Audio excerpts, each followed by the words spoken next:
This is Fountain Pendulum. The subject we have before us today is the Pilot Falcon. This is the Pilot Falcon fountain pen, not referring to the FA nib that you can find on the Pilot 912 and other offerings as well. So let's take a look at this. There is also a Namiki Falcon, again referring to the fountain pen itself, not the nib. And that was their original offering. And since some years ago, Pilot has kind of done a division where the upper tier offerings are referred to as Namiki, and then there's Pilot. So buying this brand new from retailers, you'll see it advertised as the Pilot Falcon. And if you're buying it used or new old stock, you might still come across some Namiki Falcons, and it is the exact same style with the exact same nib. Maybe the resin is a little bit different, but generally speaking, we're looking at the same material and offering. So let's take a look at it. I'm gonna go top to bottom on this here. So when I first acquired this pen, I totally bought it for the nib. It was really the sole purpose that I purchased this pen. I did not necessarily find this pen attractive. You know, it's a very classic style, very classic from Pilot, and Pilot tends to stick with classic styles. But there are, after some consideration, there are some newer accents and accessories on this pen that I think they've done phenomenally. So I'm going to talk about some of the exceptional things about this pen, and then the things that I don't so much care for that I think they could have improved on. First of all, aesthetically, I think that they could have kicked it up a notch, as generally Pilot can with a lot of their offerings. But again, their general aesthetic is traditional, so there's nothing wrong with that. It's just a look. So I think there is exquisite attention to detail in the design of this, that it is not boring. But I kind of thought it was the first time I saw it, and when I bought it, I was kind of like, wow, I paid this much for like a plain resin pen. But I've come to appreciate it more. So first of all, the top here, the top finial, has a, you know, metal circular. This is the gold accents with the black resin, by the way. It comes in different color resins. It comes in rhodium trim. It also comes in the metal body entirely, which adds substantial weight and substantial cost. The nib would be the same. So just if you're considering a pen like this, there are some different offerings out there, and some of the colors are a little bit out of the box. There's like purple and red and things like that. But so that's the finial. I love the clip. The design is exquisite. The angular pieces here flowing up, and then the almost like arched, I guess, or counter arched, but I think it's very tasteful, very kind of modern, but like in a traditional way. I think that the center bands are unique. I really like that there's a fine one and then a broader one. I think that really pays attention to detail. It has kind of a chain link around, and then Pilot Japan. Then coming toward the end, there's a nice taper. Again, this is a little detail, nothing on the back there, but this is a little detail that makes me think someone was giving some detail to the design of this pen. It's not just kind of slapped together. I like the fine band here as well. So what could they have done differently? I think they could have you know, maybe put a little bit more tapering on the cap band. Just give it a little more shape, maybe, so that it looks a little bit more modern. I think they could have done something more of a more of an updated design than the chains and so on, but that's my opinion, of course. So then we uncap it. It uncaps very nicely. The threads are very smooth. Inside the cap there is that plastic insert to retain moisture for the nib. It works very well. Threads are very smooth, both to operate and to the touch. Then we have, again, I think a nice attention to detail, 2 more bands here. A slight step down there that you can feel, but you'd really be getting close to the end of the grip section there. Grip section is quite nice. It tapers down. This is 10 millimeters and 11 right toward the top. So on the finer side, perhaps a little bit, but comfortable grip section. And this is very comfortable as well, very smooth. So then there's the star of the show, the nib, which I absolutely adore. The Falcon pen, but they don't refer to the nib as the Falcon nib. That's the FA nib. So, but this, in my opinion, represents more of a Falcon styled nib than anything does. I like that it's not horribly plain. It says Pilot, 14 karat. This is a soft fine, or it was. It's been custom ground since. And I like the kind of crimp that it has here, which I believe the design adds to the flexibility of the nib. And ebonite feed, I believe. Feels like ebonite. Very smooth profile, which I think, if they, you know, the design of the nib is just practically flawless. Then we have kind of a beak shape that tapers down, and a singular slit, circular air hole.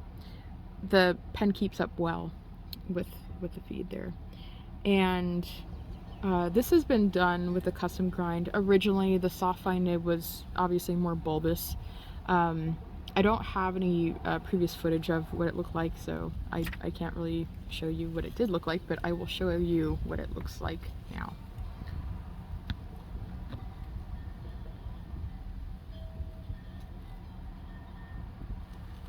So, I have had a custom grind done more than once on this nib. Presently, it has had added flex to it, and it has been ground to a crisp cursive italic with a slight reverse oblique. And this grind was very well done. A little bit of the backstory of this pen. I was interested in flex nibs. This was the only flex nib, or flexible. It's soft. It's really not it was not a flexible nib, but approaching that anyway, that I could get my hands on from a brick and mortar in-person store at the time. So this was the singular offering I knew I wanted to find. I knew I'd wanted something with some bounce and some softness. So it did not deliver those. I mean, it's soft. It was soft in the sense of there was some bounce to it, but not soft in the sense of like there was any kind of flex to it at all. It required a lot of pressure. So I had it custom ground. I had it also to a cursive italic. I had added flex done. Much better, much more what I was looking at, wanting from the beginning, but it was still not really especially enjoyable, especially with flexing. It just took a lot of pressure. It fatigued my hand. It wasn't something I was reaching for enough, so I decided to get it done again. And this time, I'm very pleased. I hope having this open so long hasn't like completely dried my feet. Yeah, looks like it's gonna be fine. Okay, so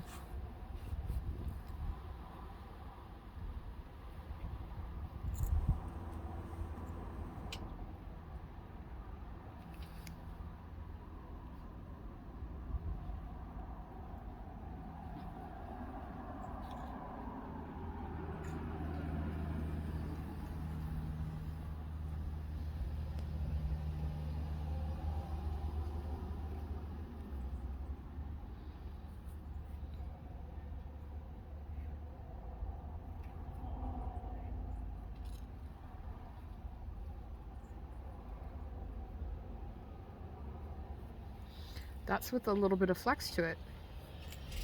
So again, originally this was a soft, fine, it's a 14K, and now it is a crisp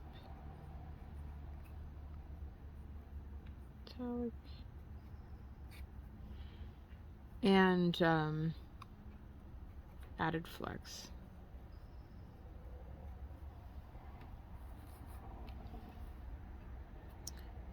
Very fine on the cross stroke there.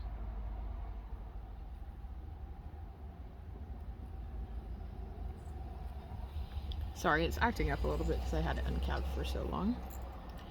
And I'm going to show you what it looks like if I don't apply any pressure.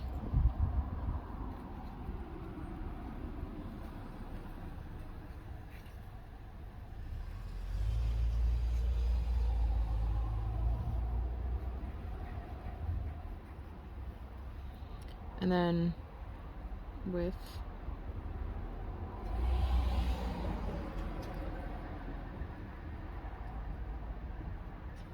now this has just gotten tuned and ground and all that, so I'm not going to push it. I think that is comfortable, but this video isn't really about flexing, it's about the Pilot Falcon in general. So the tip of the nib, after it's been ground, I checked with the calipers, and again, this was a fine, and after after the custom grind, it ended up at a 0.5 millimeter point. Now, I don't know how fine that would clock in, but I measured,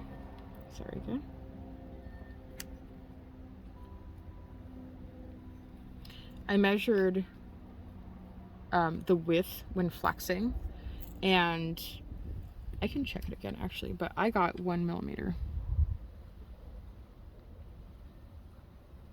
Yes. So right here, a comfortable flex, 1 millimeter. Could I push it more? Yes. Am I going to? Not right now. I'm enjoying the nib too much, and I just got it back. We're still becoming re-familiar with one another. I respect this nib, and I'm not gonna push it just to make a video right now. So I think in the past I was able to get 1.2, 1.3, so I probably could, but again, it's not worth it right now. So that's that. This nib lends itself very well because of the design. It was already made to be a soft nib. The design was meant to provide some bounce. So this nib lends itself very well to getting a custom grind done to add flex. And I think now it does very well. And now it's very soft to flex. I'm enjoying the writing experience. My hand doesn't fatigue. It's been very enjoyable. Now with the crisp Italic, especially on such a fine nib, it is toothy, and I knew it would be. That's just the way it is. If I didn't want it to be toothy, then I wouldn't have gotten a crisp Italic, crisp cursive Italic. And generally, the finer the nib is, the more toothy it becomes.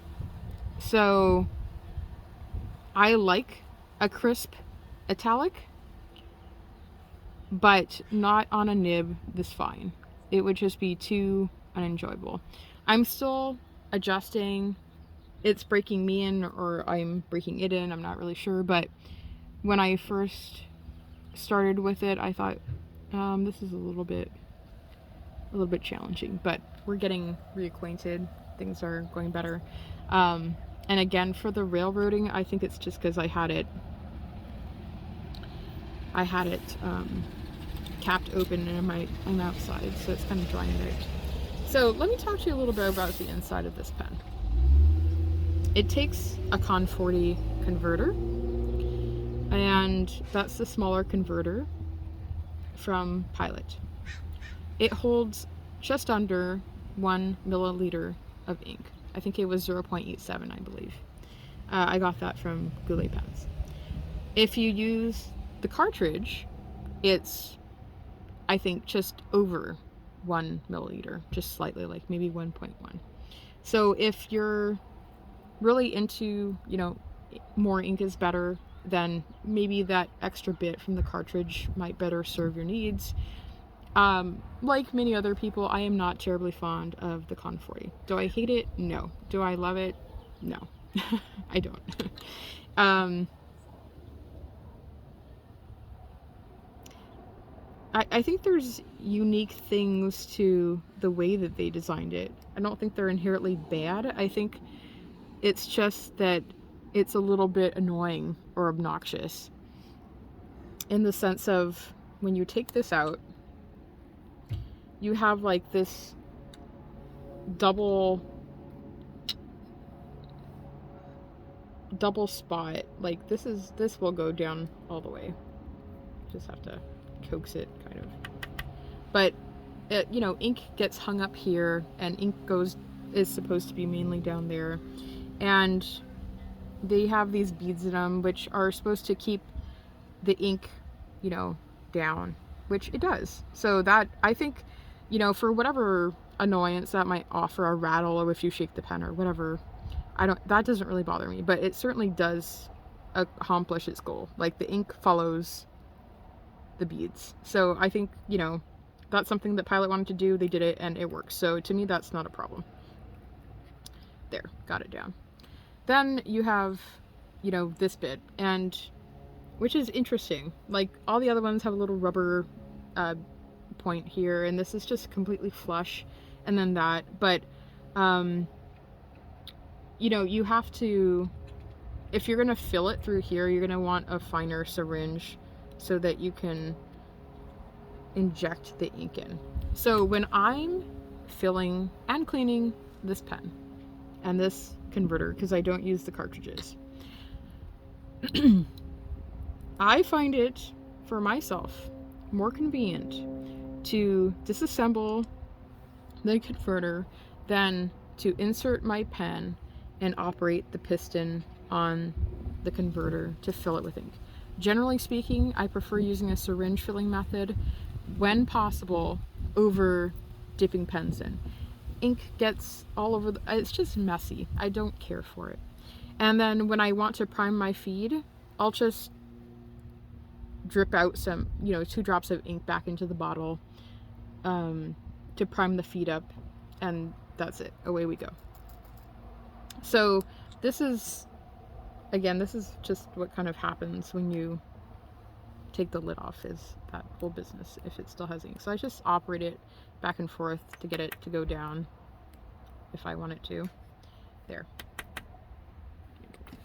No big deal. So when I'm filling the ink, I use the syringe, and I draw the ink up. I insert the syringe here, I deposit the ink in, and then I reinsert the converter into the pen. I operate the piston, 2 drops come out, and it's primed, and we're ready to go. Clean and done. It's simple. I like it. Now, same thing when it comes to cleaning. If you clean the pen with the converter on and submerge it into water and you operate the piston over and over and over again, that's a traditional way of doing it. It cleans and it takes quite some time, and there's nothing wrong with that. But again, I find it more convenient to take the converter off, and I will use a bulb syringe with water to clean out the nib and the feed this way. I just insert it right here, operate it, the ink flows out. When the water runs clear, we're done. Then I'll do like manner with the converter.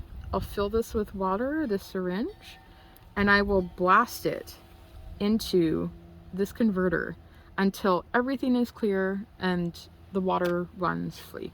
This is a lot faster than operating this piston over and over again. And I suggest that it also helps the longevity of that piston and the maintenance of it, because over time you'll have to lubricate it if you want it to operate smoothly. So you can do it with, you know, the bulb syringe too, but I think that this is more convenient for me because I can just blast it in there. Sometimes ink gets hung up between the metal and the plastic converter itself. I'll fill it halfway with water, shake it, then I'll blast it with this. I'll move the piston up and blast it again. Pretty well you can get it squeaky clean using that approach. So that's my input and insight for using the Con 40 on the Pilot Falcon and on other Pilot pens that use the Con 40 as well. So I'm gonna since I've been letting this thing dry out, I'm just gonna flood the feed and then draw it back in and wipe it clean. And do one last writing sample, and hopefully things go a little bit not so dry. So as far as the size of the Pilot Falcon, it's very akin to the size of a Pro Gear Slim or some of the vintage pens. It's on the more standardly petite size, I would say. Comfortable, but again, a little bit smaller. Nothing like the 823, which is more sizable. Oh, excuse me.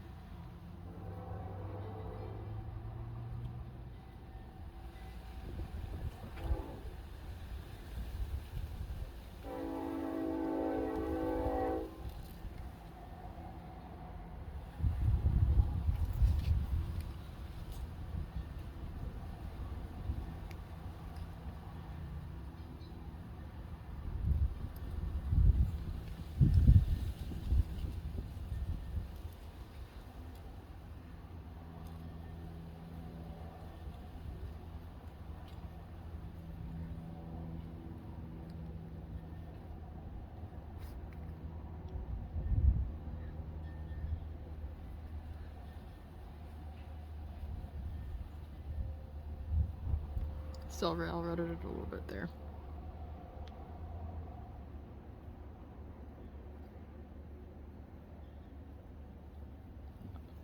So, you know, the feed doesn't especially keep up.